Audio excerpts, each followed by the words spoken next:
চাকরিচ্যুত করায় প্রতিশোধ নিতে ফিলিং স্টেশনে ২৬ লাখ টাকা চুরি করেছিলেন এক কর্মী। তবে শেষ রক্ষা হয়নি। ক্লোজ সার্কিট ক্যামেরা দেখে ২৪ ঘন্টার মধ্যে ধরা পড়েছেন।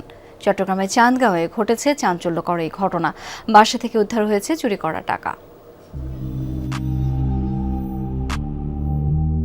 ফিলিং স্টেশনের ভেতরে ঢুকে চাবি দিয়ে খুললেন আলমারি। এরপর ব্যাগে একে একে নগদ ২৬ লাখ টাকা ভরে বেরিয়ে গেলেন। ক্লোজ সার্কিট ক্যামেরায় সাবলীলভাবে টাকা চুরির দৃশ্য দেখে মনে হতে পারে দক্ষ চোরের কাজ এটি। তবে অবাক করা বিষয় হলো এসব টাকা চুরি করা ব্যক্তি পেশাদার কোনো চোর নয়। ইউনুস রনি নামে এক সময়কার কর্মচারী ঘটিয়েছে এ ঘটনা। চাকরিচ্যুত করায় প্রতিশোধ নিতেই চুরির ছক আঁকেন। পরিকল্পনা অনুযায়ী শনিবার রাত ৮টায় চাঁদগাঁও সিএনবি এলাকার কুইলস্টন সিএনজি ফিলিং স্টেশনে ঢুকে টাকা নিয়ে সটকে পড়েন।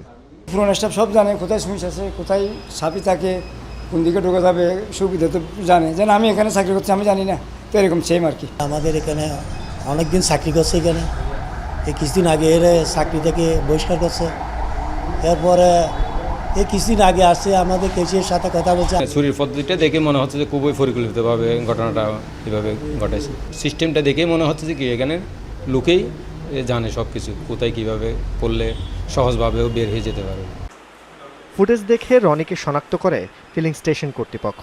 পুলিশের সহায়তায় রাতেই তাকে আটকও করা হয়। তবে টাকা আগেই লুকিয়ে রেখেছিল রনি। সকালে অভিযান চালিয়ে দক্ষিণ মোহরা থেকে উদ্ধার করা হয় চুরি করা টাকা। জঙ্গল থেকে টাকাগুলো উঠেছে, টাকাগুলো গইনে দেখে ৩ লাখ টাকার মতো শর্ট আছে আর কি। টাকা থেকে চুরি করে আনছে বা এখানে আনি ওনাকে হেনস্থ করছে আর কি, ওইখান থেকে টাকা উদ্ধার করছে, এতটুকু দেখছি। এখানে টাকা সে ফেলছে বা রাখছে, তখন এখান থেকে এসে টাকাগুলো উদ্ধার করছে এবং আমাদের পক্ষ থেকে যতগুলো টাকা চুরি হয়েছিল সম্পূর্ণ টাকা পাওয়া যায়নি, তার চাইতে কিছু টাকা কম আছে।